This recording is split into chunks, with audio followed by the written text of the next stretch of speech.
Hello, everyone. I hope you're having a great day with the great session at Day of Security. I hope the energy is live and going. And today we'll be talking about how to think like a leader and how executive presence can shape your professional journey. But before that, wait, who am I? What do I do? And what brings me to this topic?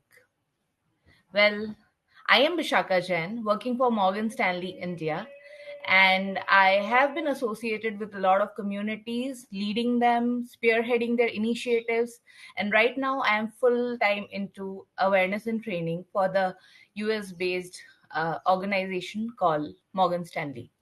What brings me to this topic? Well, this is my life experiences that got me here to be one of the most talked about persons in Indian cybersecurity fraternity. Why? Thanks to my executive presence and thanks to the aspect of the executive presence that led me here and to my career journey. Well, enough about me. I'm not going to emphasize about my journey here, but what we are going to talk about is why and how executive presence can take you, make you, or break you. But why no PPT? Mm, because executive presence with a PPT would be a kiss of death. And why not walk the talk rather than uh, just have few slides talking about it? We have enough material on the internet, isn't it? Think like a leader. What is it about? How do you think like a leader? How do you become a leader? How do you aspire to become one leader? Well, leadership starts from within. In order to become a leader, you will have to learn to lead yourself first. What are the three major aspects that you have to focus on? Competency, confidence, and warmth. Because a leader is the person who leads the conglomerate, a person who influences and who has the credibility to empower people. And like they say, empowered humans empower other humans. A leader is somebody who makes more leaders.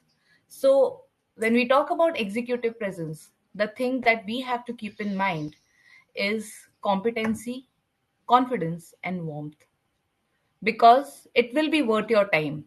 Any technical skills can be learned. So can be executive presence. So can be leadership. It is not something that we are born from within, but something definitely that we need to imbibe and aspire to grow up the career ladder. And also, the rule of thumb what got me here won't get me further. So, in every step of our professional journey, the only constant that remains is change.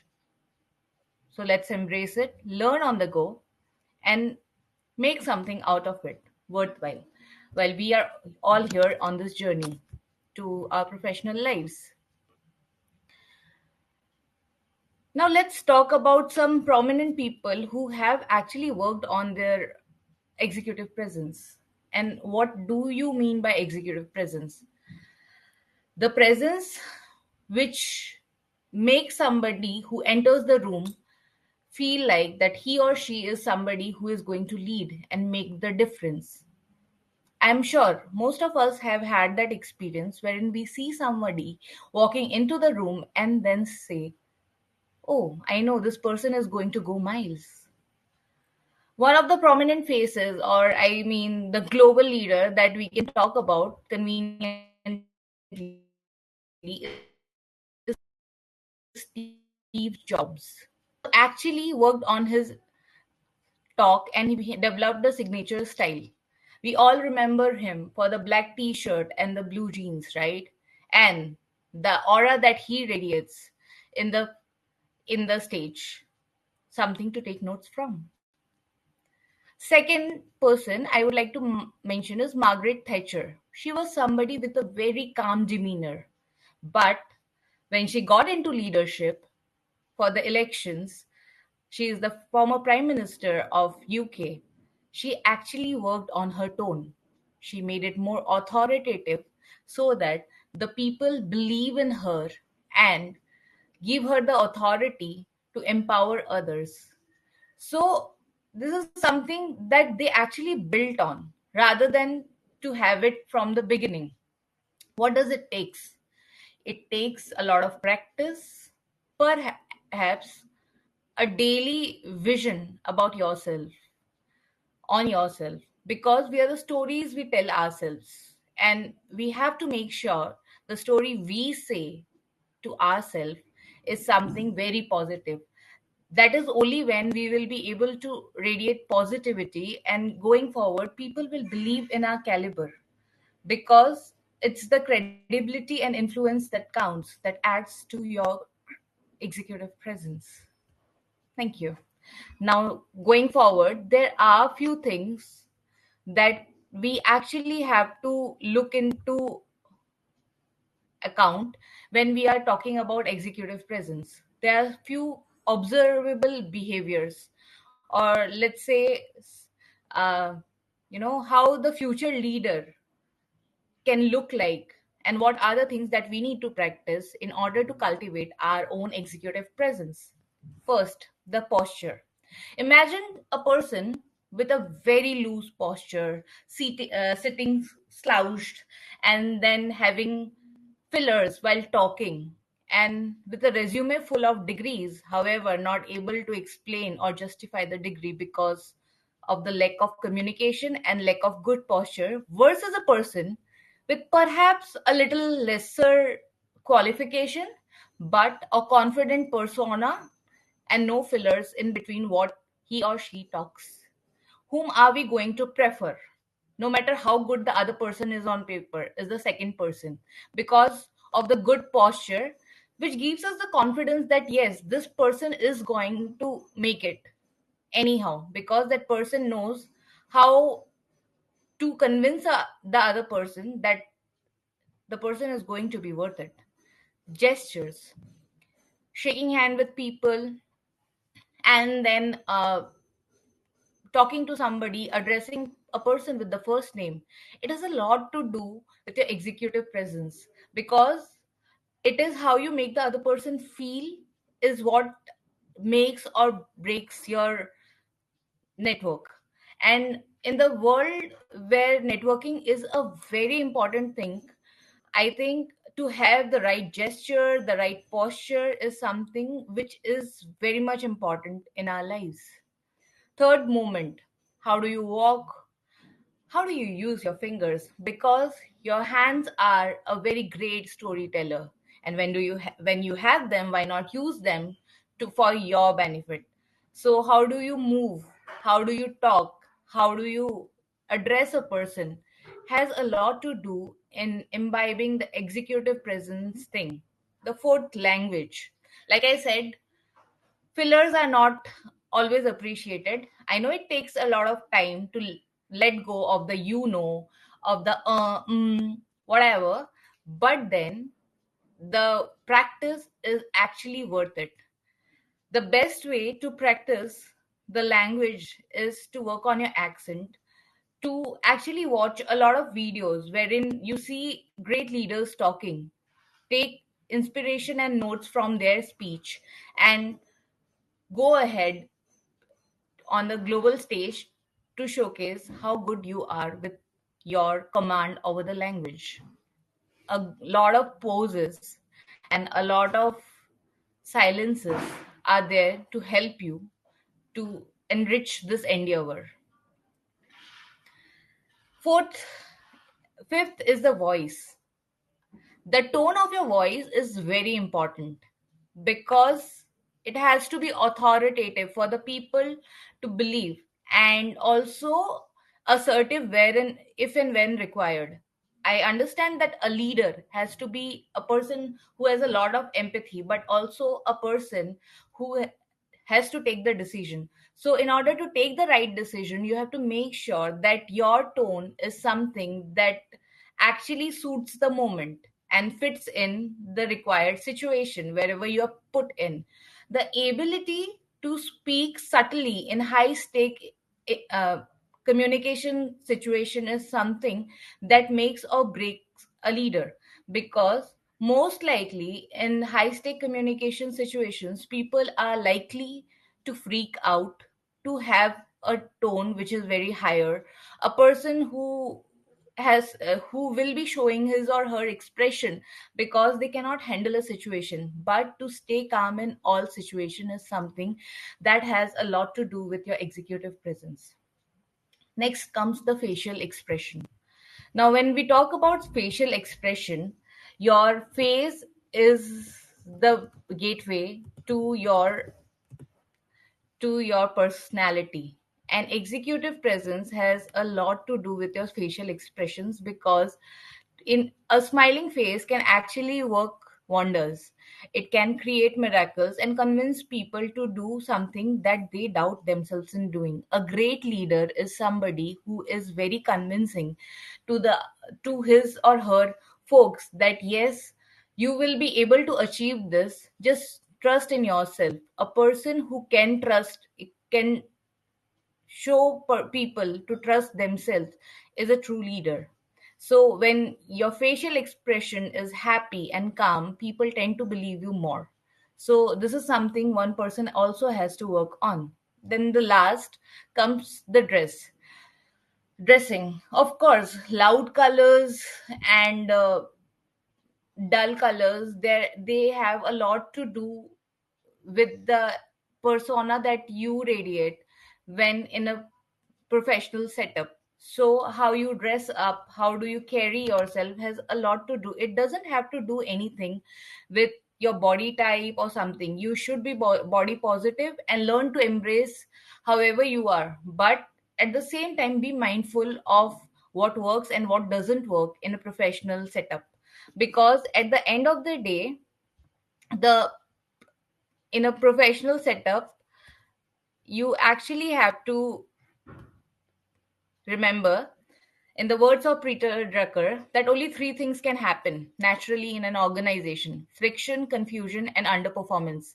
Everything else required leadership.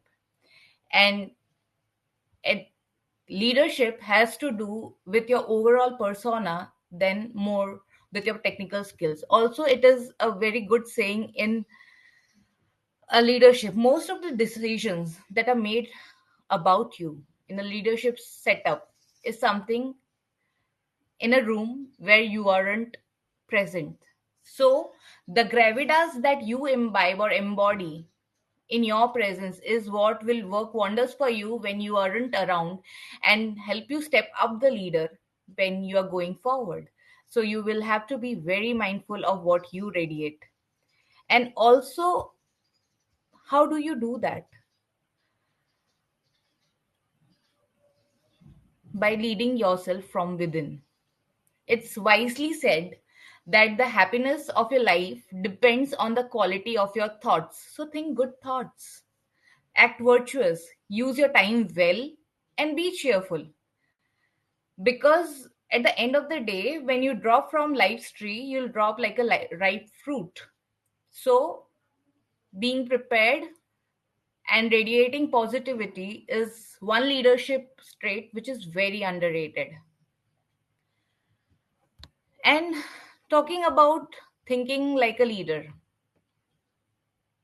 well, if you want to lead, invest at least 40% of your time in leading yourself. This is wisely said by D. Hawk, who is the founder of Visa.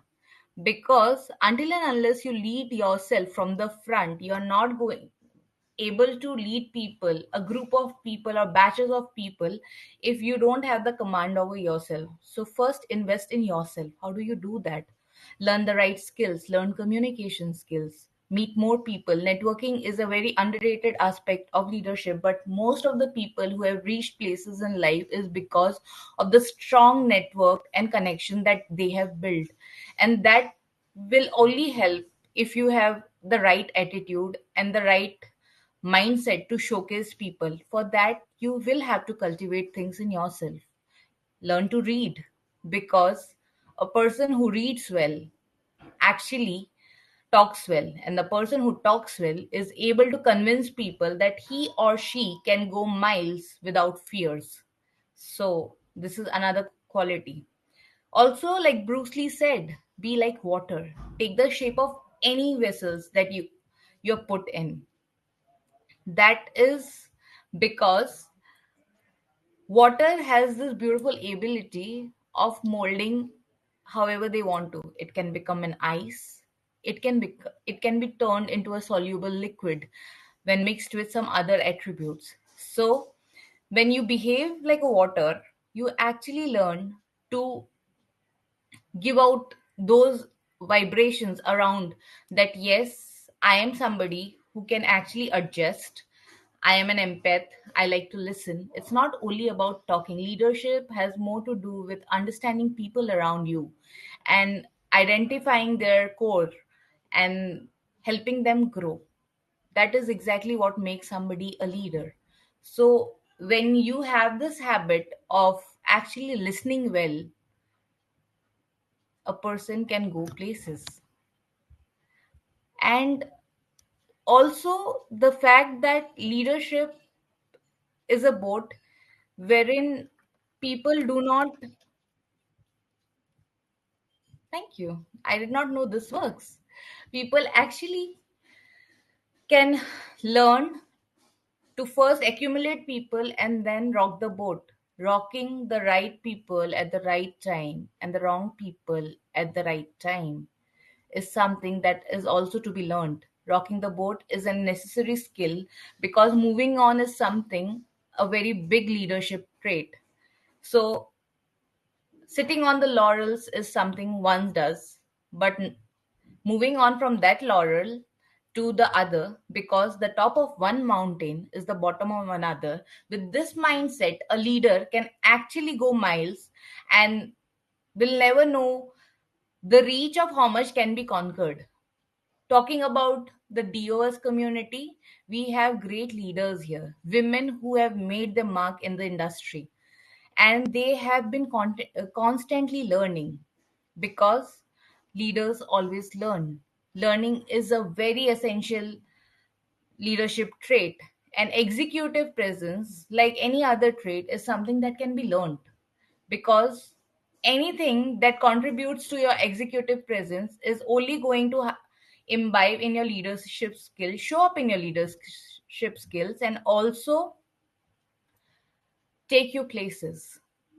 So, talking about DOS has been an a very important and crucial part of many of our lives, because it has made a mark. The vision with the ability to empower women come up in security and make them help them make a mark is something what true leaders do. They thought like leaders, and they focused on the target audience of a women, because we have very less representation. As women, we actually, it's our onus or responsibility to take care of more representations coming our way. If you are somebody who is holding a leadership position, you are supposed to bring in more leaders to your way, because the more the merrier, and we should have people to lean on, right? So, about executive presence, coming back to it again, before and after the pandemic, what changed? Earlier, executive presence used to be cultivated only in person. But going forward, what happened was the pandemic broke in and we got to know the new normal. Like there were virtual conferences, there were virtual sessions, there were virtual meetings, board meetings, so many things. Then came executive presence on a journey on a different level of role. What contributed to it after, in and after the pandemic? We see most of the people without camera, without flesh in the meetings. Why? Perhaps lack of confidence, lack of executive presence, or a self doubt that perhaps something inappropriate might happen. But why? To be able to be present in flesh, even in the virtual setup, is something that contributes a lot to the executive presence. To be like in the non virtual setup, raising your hand for any opportunity was one of the things. In the virtual setup, being present with your videos on is something that we have to learn to imbibe. Second is to contribute to a meeting or to a setup. Most often we have seen people not contributing to any meeting, just being there listening passively. Being an active contributor post the pandemic is something that has a lot of people making the distance. So being a standout leader in 2024 necessitates showing up both online and offline in the flash. And we can actually use social media to shape our brand. People have actually leveraged social media in the brand making, because personal brand has a lot to do with people trying to understand and getting to know you more and learning from the presence that you have both offline and online. How do we contribute to the personal brand? Well, I think there are 3 P's to remember. One is the people skill, because this is something which is going to remain constant no matter in which strata of the professional journey or which layer of the professional journey you fall in and you aspire to go ahead. People skill is something that remains constant. The second P is prioritizing skills. There are many heels that you can down, but you have to choose your battles wisely. So to be able to identify what is important and what is your priority is something, is a life skill, and it is equally important and constant like people skill.